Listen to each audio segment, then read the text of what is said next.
Good morning, class. Good morning, ma'am.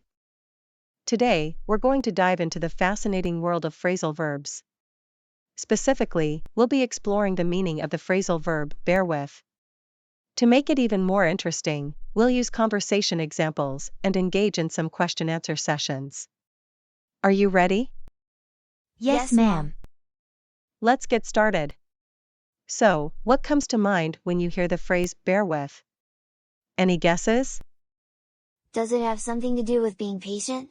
Absolutely, Justin. Bear with is commonly used to ask someone to be patient or to request some understanding for a temporary inconvenience. Now, let's watch a conversation example to help solidify our understanding. Hey, Sarah, I've hit a bit of a snag with the surprise party decorations. Could you bear with me for a moment while I figure this out? Of course, John. I'm here to help. What seems to be the problem? Well, I ordered some balloons, but they haven't arrived yet. I'm not sure what happened.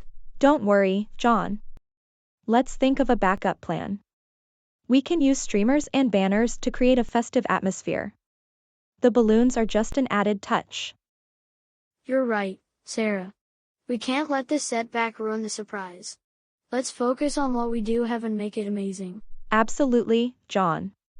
We'll get creative and transform this place into a party zone. Our friend will be thrilled. Thank you for bearing with me, Sarah. I appreciate your patience and positive attitude. No problem at all, John. It's all part of the fun. We'll turn this challenge into an opportunity to show our creativity. Okay, now that we've watched the video, let's discuss what happened. What was the situation in the conversation, and how did the phrase bear with come into play? The characters in the video were planning a surprise party for their friend. However, they encountered some difficulties while decorating the venue, and one of them asked the others to bear with him while he figured things out. Exactly. In that situation, bear with was used to ask for patience and understanding as they overcame the temporary obstacles in preparing the surprise party. Now, let's have a little practice session.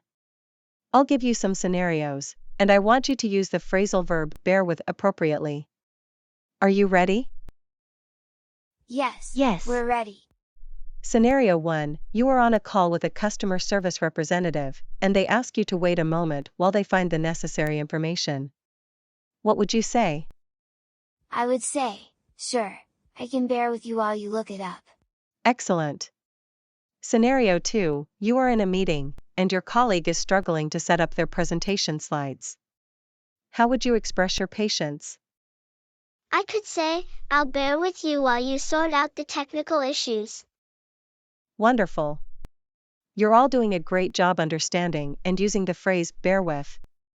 Let's do one more scenario. You are at a restaurant, and the waiter informs you that the dish you ordered will take a little longer to prepare.